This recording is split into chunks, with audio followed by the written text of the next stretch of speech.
নিজেকে বাংলাদেশের একজন জনপ্রিয় নায়ক দাবি করে উপস্থাপক শাহরিয়ার নাজিম জয় শেখ হাসিনাকে উদ্দেশ্য করে লিখেছিলেন একটি চিঠি।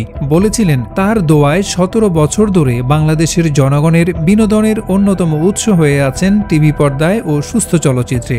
আওয়ামী লীগ সভানেত্রী শেখ হাসিনা প্রধানমন্ত্রী থাকা অবস্থায় তার কাছে নিজেকে সুযোগ্য সন্তান দাবি করে একটি প্লট দাবি করেছিলেন আলোচিত সমালোচিত অভিনেতা ও উপস্থাপক শাহরিয়ার নাজিম জয়। শেখ হাসিনার কাছে রাজধানীর নিকটস্থ পূর্বাঞ্চলে একটি প্লটের আবেদন করেন এই অভিনেতা। সেই আবেদনপত্র কয়েক দফায় ভাইরাল হয়েছিল ফেসবুকে। ২০১৪ সালে পূর্বাঞ্চলের জায়গা পাওয়ার জন্য তৎকালীন প্রধানমন্ত্রী শেখ হাসিনার কাছে আবেদন জানান এই অভিনেতা, যা ২০১৯ সালে দ্বিতীয়বার ভাইরাল হয়। নতুন করে ভাইরাল হওয়া সেই আবেদনপত্রে দেখা গেছে শেখ হাসিনাকে উপমহাদেশের শ্রেষ্ঠ নেত্রী ও আদর্শ মা হিসাবে সম্বোধন করেছেন উপস্থাপক জয়। তিনি লিখেছেন, আপনার সুযোগ্য পুত্রের নামের আরেক পুত্র শাহরিয়ার নাজিম জয়ের সালাম রইল আপনার প্রতি। আমি জয় বাংলাদেশের একজন জনপ্রিয় নায়ক। আপনার দোয়ায় গত ১৭ বছর ধরে আমি বাংলাদেশের জনগণের বিনোদনের অন্যতম উৎস হয়ে আছি টিভি পর্দায় এবং সুস্থ চলচ্চিত্রে। আপনি অত্যন্ত দরদী এবং বাংলার মানুষের বিপদের বন্ধু। শুধু তাই নয়, গত নির্বাচনকালীন আপনি যে বলিষ্ঠ, সাহসী ও জ্ঞানদীপ্ত আদর্শের উপর বলিয়ান ছিলেন তা আমাদের মতো মানুষকে আজীবন আপনার নেতৃত্বকে সেলুট জানানোর অঙ্গীকার দিয়েছে।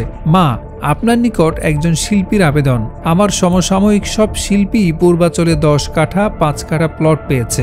আমি দেশের বাইরে শুটিংয়ে থাকার জন্য অ্যাপ্লাই করতেই পারিনি। পরবর্তীতে ঝিলমিলে অ্যাপ্লাই করলে লটারিতে তা পাইনি। সর্বশেষ তিনি লিখেছেন, মা, পূর্বাঞ্চলে একটি জমি আমার স্বপ্ন, আমার সন্তানের ভবিষ্যৎ। আমি আপনার কাছে আবদার করলাম, আপনি আপনার এই সন্তানের আবদার ফেলে দেবেন না, আমি জানি, ইনশাআল্লাহ।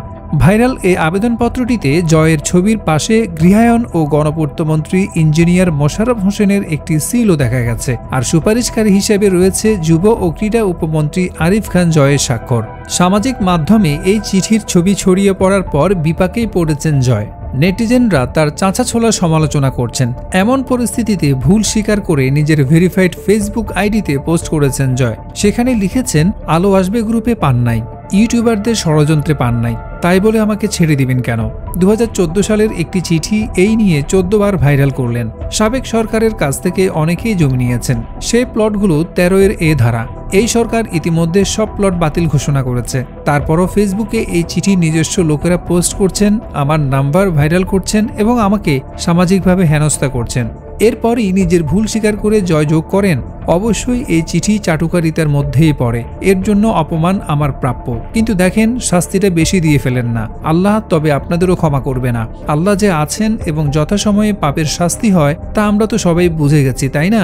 ঘৃণা না ছড়িয়ে শান্ত হন, সবাই মিলে ভালো থাকি। চলুন সবাই যার যার ভুল সংশোধন করি। প্রসঙ্গত, আওয়ামী লীগ সরকারের পতনের পর হত্যাচেষ্টা মামলার আসামি করা হয়েছে জয়কে। বিএনপি চেয়ারপারসন বেগম খালেদা জিয়ার গাড়ি বহরে হামলা করে হত্যাচেষ্টার অভিযোগ উঠেছে জয়ের বিরুদ্ধে। ঢাকার মেট্রোপলিটন ম্যাজিস্ট্রেট জাকি আল ফারাবির আদালতে ব্যান্ড শিল্পী আসিফ ইমাম বাদী হয়ে এ মামলা করেন।